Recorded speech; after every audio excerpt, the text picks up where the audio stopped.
예배에 나오신 우리 성도님들 진심으로 환영하고 축복합니다. 우리 오전에도 인사 나누었는데요. 오전에 보니 더 반갑다라는 의미로 사랑합니다, 축복합니다, 따스한 미소로 함께 인사 나누겠습니다. 사랑합니다, 축복합니다. 우리 사랑하는 성문계 모든 성도님들 진심으로 사랑하고 축복합니다. 우리 그리스도인들에게 있어서 빼놓을 수 없는 몇 가지가 있습니다. 그 중에 꼽으라면 당연 기도가 가장 우선적일 겁니다. 기도는 성경 공부를 하거나 새가족 교육을 할 때 빠지지 않고 나오는 겁니다. 가장 중요한 주제 중에 하나로 기도와 관련된 필수 질문이 있습니다. 기도가 무엇입니까? 라는 질문입니다. 우리 사랑하는 성도님들, 왜 기도하십니까? 네, 저마다 말씀하시는 소리가 크게 들렸습니다. 네, 이래서 기도합니다, 저래서 기도합니다. 기도하는 이유가 각자마다 다 다양합니다. 그러면 우리는 왜 기도하는 걸까요? 본인과 또 우리 가정의 평안을 위해서, 아니면 건강을 위해서, 때로는 삶의 여러 풍파를 만나서 그 모든 어려움들이 잘 해결될 수 있도록 하나님께 맡기기 위해서 기도를 합니다. 기도하는 이유가 여러 가지인데 그 중에서도 우리가 기도하는 가장 근본적인 이유가 무엇이냐면 하나님께서 구하라 하셨기 때문입니다. 하나님께서 기도하라 하셨기 때문에 우리는 기도를 합니다. 잘 아시다시피 예레미야 33장 3절에 하나님께서 이렇게 말씀하셨습니다. 너는 내게 부르짖으라. 내가 내게 응답하겠고 내가 알지 못하는 크고 은밀한 일을 내게 보이리라. 아멘. 하나님께서 부르짖으라, 구하라 허락하셨기 때문에 우리가 하나님께 기도할 수 있습니다. 그리고 하나님께서 동시에 약속하셨습니다. 내가 응답하겠다. 내가 너에게 보여주겠다. 그렇기 때문에 기도에는 두 가지 전제가 깔려 있습니다. 첫 번째는 하나님께서는 우리의 기도를 반드시 들으신다는 겁니다. 우리의 기도를 반드시 들으세요. 그리고 두 번째는 기도하면 반드시 응답이 있고 이루어진다라는 겁니다. 이건 기도에 있어서 너무나 중요한 두 가지입니다. 하나님이 들으신다, 하나님이 들으시고 응답하신다라는 겁니다. 이 두 가지에 대한 믿음과 확신이 없다면 우리는 기도할 이유가 없습니다. 기도를 듣는 사람도 없고 기도를 하는데 이루어지지 않는다면 우리는 기도할 이유를 찾지 못하는 거죠. 우리 성도님들은 하나님이 우리의 기도를 들으시고 반드시 응답하심을 믿으십니까? 아멘. 한 분도 빠짐없이 믿음으로 아멘 하셨습니다. 만약에 아무것도 안 하고 있으려니까 그냥 허전해서 불안하기 때문에 소리라도 지르기 위해서 기도한다라고 한다면 그건 기도가 아니라 허공에 대고 하는 신세 한탄입니다. 차라리 그럴 바에야 마이크 잡고 노래방 가서 힘껏 목청껏 노래 부르는 게 더 정신적으로 건강할지 모릅니다. 왜냐하면 부르짖는 만큼 빵빠레가 울리면서 그 점수가 나를 위로해 주기 때문입니다. 그래서 허공에 대고 신세한탄할 것 같으면 기도하지 않는 게 더 나을지도 몰라요. 그런데요, 사실상 우리가 이 기도를 하는 데 있어서 너무나 악조건이 많이 있습니다. 기도하는데 악조건이 무엇이냐라고 생각하실지 모르겠지만 한번 생각해 보십시오. 먼저 기도의 대상이 눈에 보이지 않습니다. 혹시 하나님 눈으로 보신 분 계십니까?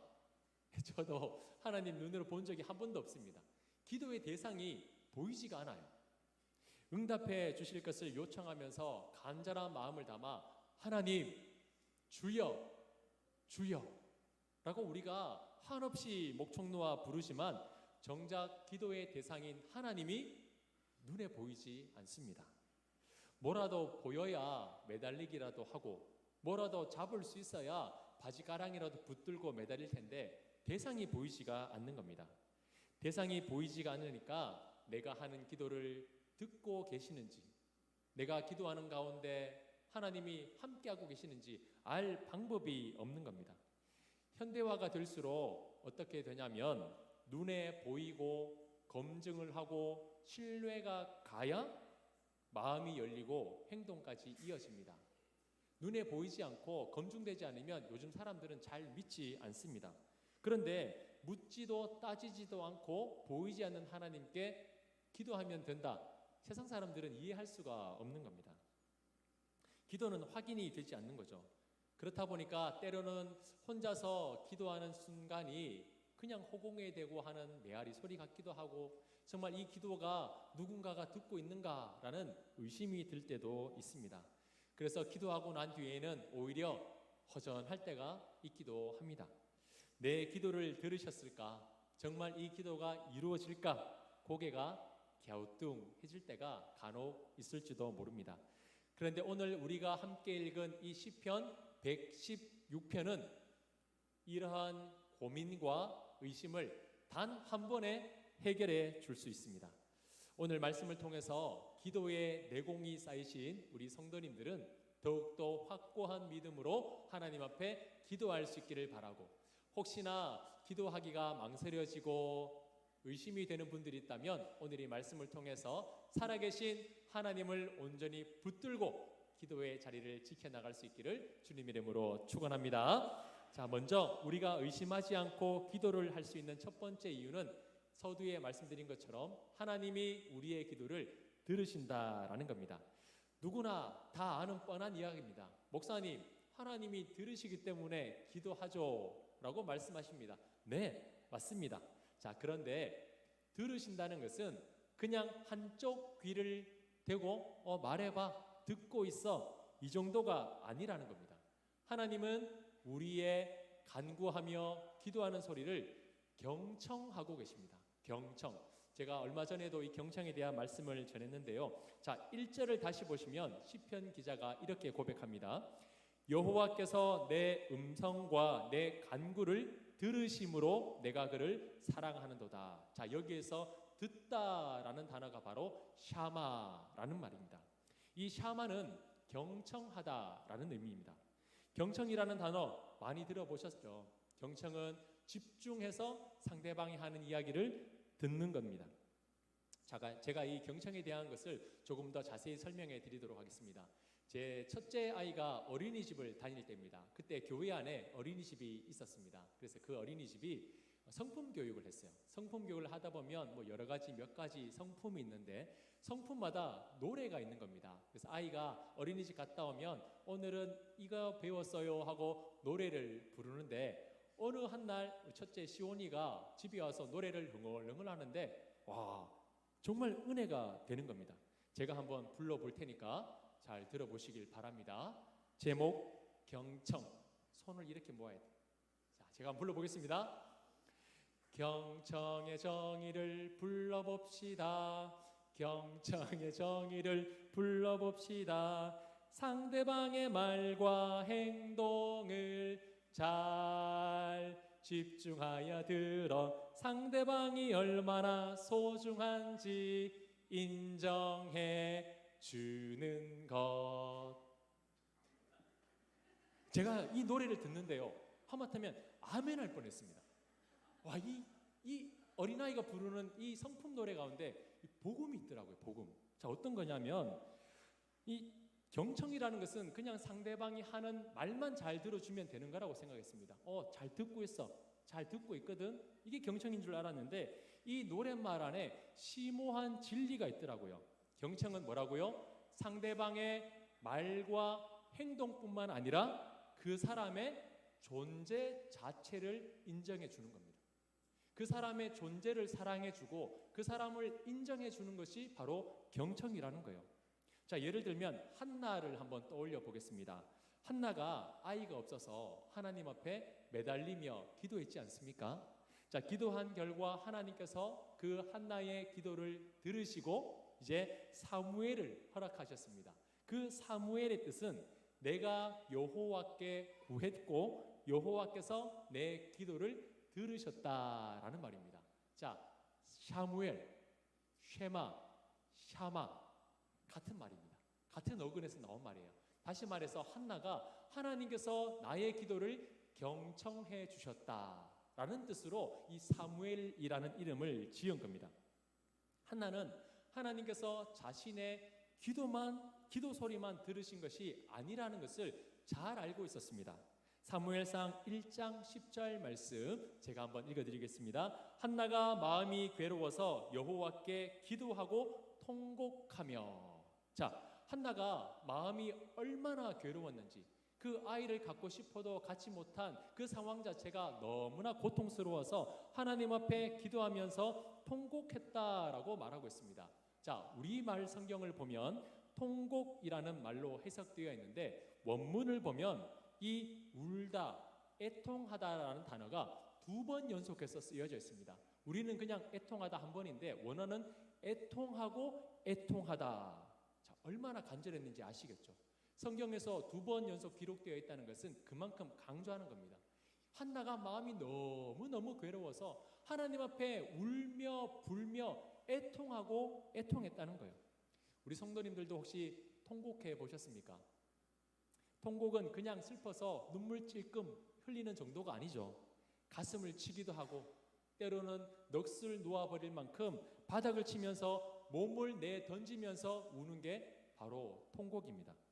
하나님은 한나의 기도 소리뿐만 아니라 너무나 괴로운 나머지 가슴을 쥐어짜며 온몸을 내던지며 울고 애통하는 그 한나의 모든 모습들을 하나님께서는 보고 계셨다라는 겁니다. 경청하셨다는 거죠. 하나님은 우리의 기도 소리뿐만 아니라 마음과 행동까지도 경청하십니다. 그리고 그 기도하는 사람의 그 존재 자체를 하나님은요 기억해 주신다는 거예요. 이것이 우리에게 있어서 너무나 큰 은혜다라는 겁니다. 하나님은 우리의 기도 소리와 함께 마음에 있는 것 그리고 모든 행동까지도 경청하는 분이심을 믿으시기를 바랍니다. 그리고 시인은 계속해서 고백합니다. 하나님께서 무엇을 경청하셨는가? 내 음성과 내 간구를 들으셨다. 내 음성과 내 간구를 경청했다라고 노래 부르고 있습니다. 자, 여기에서 음성이라는 것은 일반적으로 내는 소리입니다. 속삭이는 소리, 대화하는 소리, 깔깔깔깔 기뻐하는 소리, 그리고 슬픔에 잠긴 소리 등 그냥 일상적으로 내는 소리입니다. 반면에 간구라는 것은요, 특별한 은혜와 자비를 간구하며 탄원하는 기도 소리입니다. 마치 가난한 자가 부자에게 좀 은혜를 베풀어 주십시오, 좀 먹을 것을 주십시오 라고 구하는 것처럼 무엇인가를 얻어내기 위해서 특별하게 부르짖는 것이 바로 이 간구입니다. 시편 기자는 하나님께 이렇게 고백합니다. 하나님께서는 내가 특별하게 기도하고 특별하게 매달리는 기도 소리뿐만 아니라 내 음성도 경청하고 계신다라는 겁니다.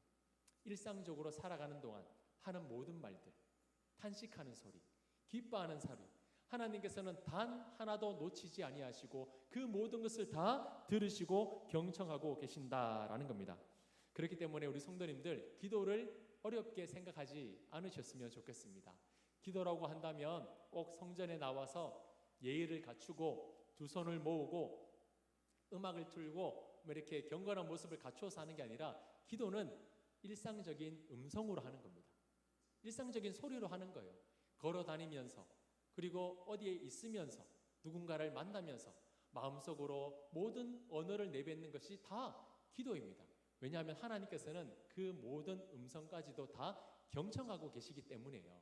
그래서 아름다운 말, 미사오구를 써야만 기도한다 그렇게 생각하지 마시고 걸어 다니면서 하나님과 대화하시고 걸어 다니면서도 나의 말에 귀를 기울이시는 그 하나님 앞에 편하게 모든 말들을 다 간구하시면 된다라는 겁니다.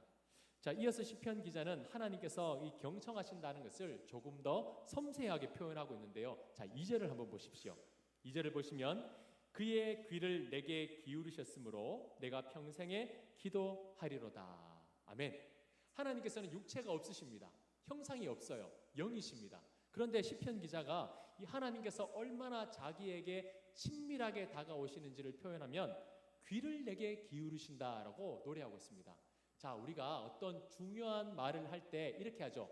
가까이 와봐. 귀 좀 대려봐. 귀 좀 대봐 하고는 정말 가까이에서 서걱서걱 되지 않습니까? 마치 하나님께서 이렇게 우리의 간구를 경청하고 계신다는 거예요. 귀를 가까이 대시면서 허리를 굽혀가면서 그래? 그렇구나. 아, 이런 마음이구나. 아, 이게 필요하구나. 저 멀리 계셔가지고 우리가 주야라고 부르짖지만 들릴까 말까 한 것이 아니라 하나님께서는 내가 하나님 들릴까 말까 한 이런 작은 속삭임도 들으시도록 허리를 숙여 귀를 기울이시면서 우리의 간구를 경청하고 계신다라는 겁니다. 우리 하나님 너무 멋진 분 아닙니까? 우리 하나님 너무 따뜻한 분 아닙니까? 세상의 종교는요, 열심히 해야 신이 만나준대요. 감동시켜야 신이 만나준대요. 그래서 사람들이 뭐 수천 번 기도하기도 하고 많은 재물을 갖다 바치기도 하고 신을 감동시키려고 많은 노력들을 합니다. 그런데 우리 하나님은요, 세상의 다른 그런 이방신들 미신과 달라요. 하나님은 자, 너한테 이제 나 감동시켜봐. 나에게 어떤 걸 해봐. 그럼 내가 들어줄게. 이게 아니라 먼저 다가오셔서 귀를 기울여 대고 계신다는 겁니다. 이런 하나님. 이번 한 주 살아가실 때 이렇게 친밀한 하나님을 경험하시면서 우리의 마음속에 있는 이야기들을 꺼내놓으며 살아가는 한 주가 되시기를 간절히 소망합니다. 자, 왜 이렇게 하나님이 우리의 기도에 경청을 하실까요? 제가 아까 불렀던 그런 노래 말 가장 마지막에 그가 얼마나 소중한 존재인지를 인정해 주기 때문입니다. 하나님께서 우리의 존재를 인정해 주시고 사랑해 주시기 때문에 우리의 기도를 들어주시고 경청하신다라는 겁니다. 사랑하는 성도님들, 이 시편 기자는요 1절 마지막 부분에 이렇게 고백하고 있습니다. 무엇 때문에 하나님께 기도했는데 내가 간구하는 소리를 하나님이 들으심으로 어떻게 되었다고요? 내가 그를 사랑하는도다. 사랑하는도다. 그냥 필요에 의해서 기도했고 뭐 원해서 기도했는데 결국 기도하다 보니까 하나님을 사랑하게 되는 겁니다. 하나님께 간구하다 보니까 그 하나님이 나를 얼마나 사랑하시는지, 나에게 얼마나 찾아오셔서 내가 필요한 모든 것에 대해서 집중하고 계시고 나를 바라봐 주시는지 그 기도를 통해서 하나님을 알아가게 되는 겁니다. 그래서 그 마지막에 하나님을 사랑합니다. 하나님을 사랑합니다.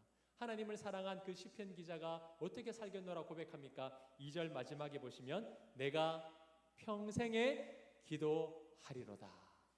하나님을 사랑하는 이 기도, 하나님이 나를 사랑하는 이 기도 멈추지 않고 일평생 하겠습니다 라고 노래했습니다. 사랑하는 성도님들, 기도를 통하여 우리는 하나님의 사랑을 경험할 수가 있습니다. 기도를 통하여 하나님을 사랑할 수가 있습니다. 그 사랑의 통로가 되는 기도를 우리가 일상에 살아가면서 놓치지 마시고 나에게 귀를 기울여서 경청하고 계시는 그 하나님과 친밀하게 동행하며 살아가시는 복된 한 주 되시기를 주님 이름으로 축원합니다. 아멘.